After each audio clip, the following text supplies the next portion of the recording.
10 psychological weapons silent people use to dominate rooms. Let me start with something uncomfortable. The most dangerous person in the room is rarely the loudest one.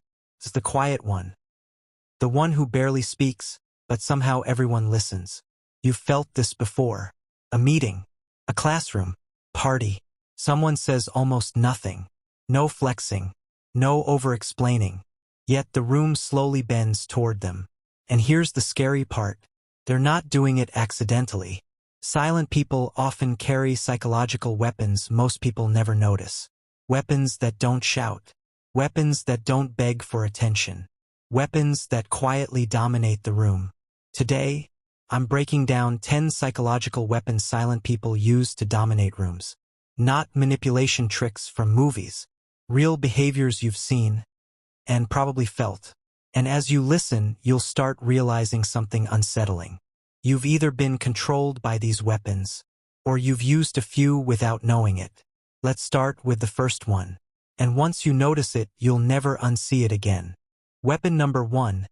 Strategic silence. Most people talk to fill space. Silent people let space work for them.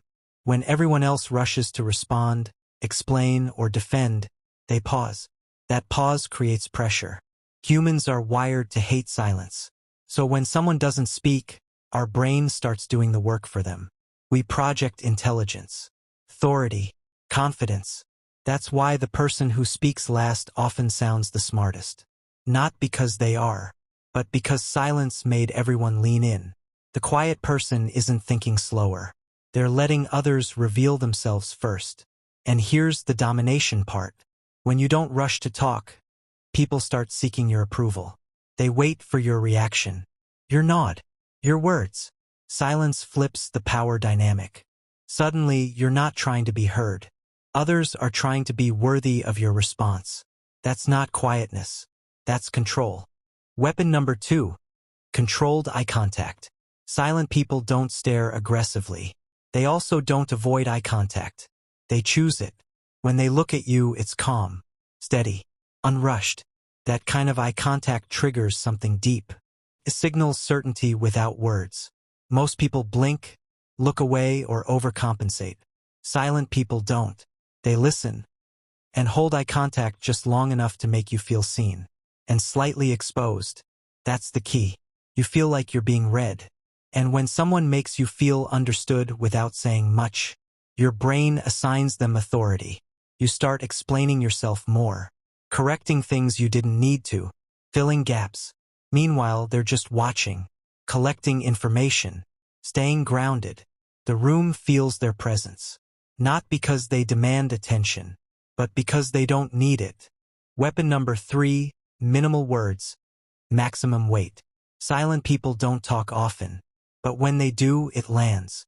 They don't waste words on filler. No long explanations, no emotional dumping, just clean, intentional sentences. And here's why that dominates rooms. When someone speaks rarely, their words gain value. People remember them, repeat them, quote them. It's psychological scarcity. The less available something is, the more powerful it feels.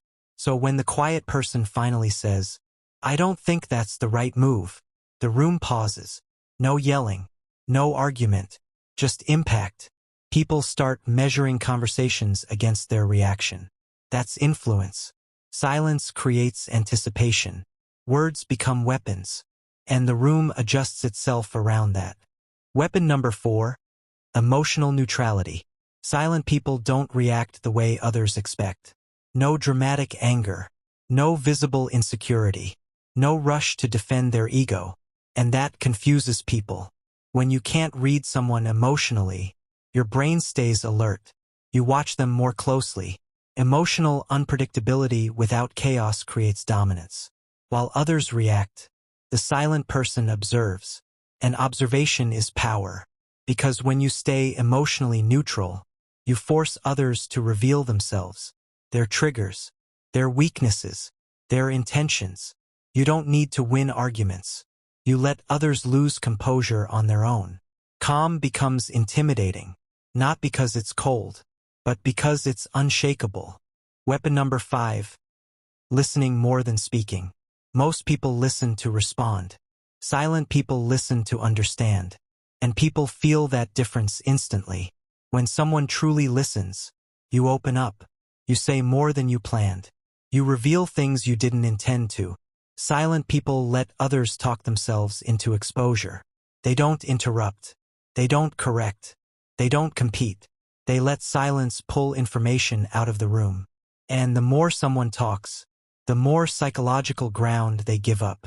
That's why the quiet listener often ends up knowing everyone's strengths and weaknesses. Information is leverage, and silence is how they collect it. Weapon number 6. Unreactive body language.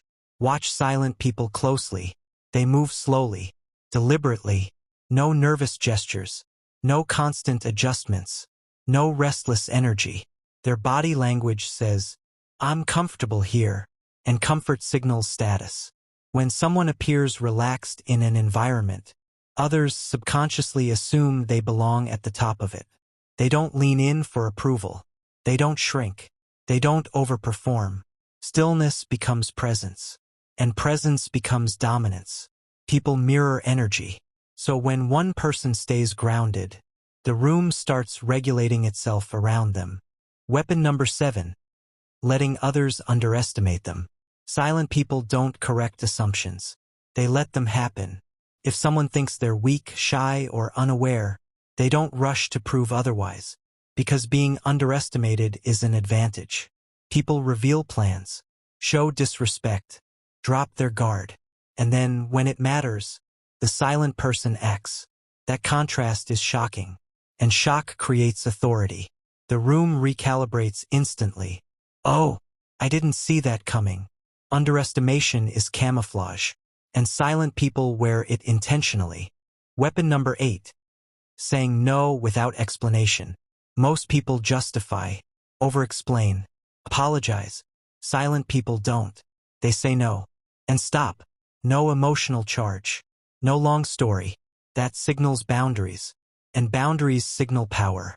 When you don't feel the need to explain yourself, you communicate self-worth.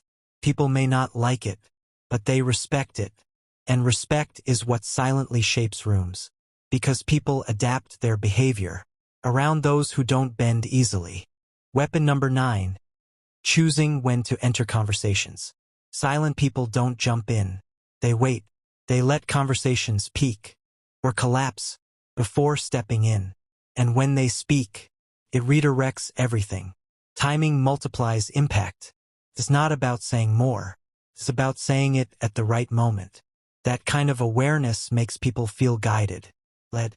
And leadership doesn't always announce itself. Sometimes it just appears, and the room follows. Weapon number 10. Comfort with being misunderstood. Silent people don't chase validation.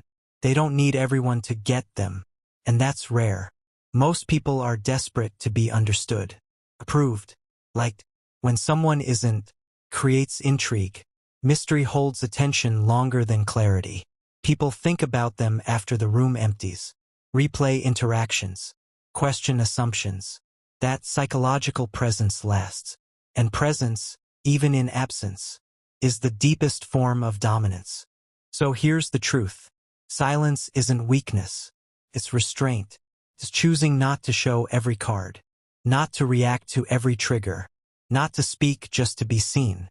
Silent people don't dominate by force. They dominate by control. Control over emotions. Control over timing. Control over themselves.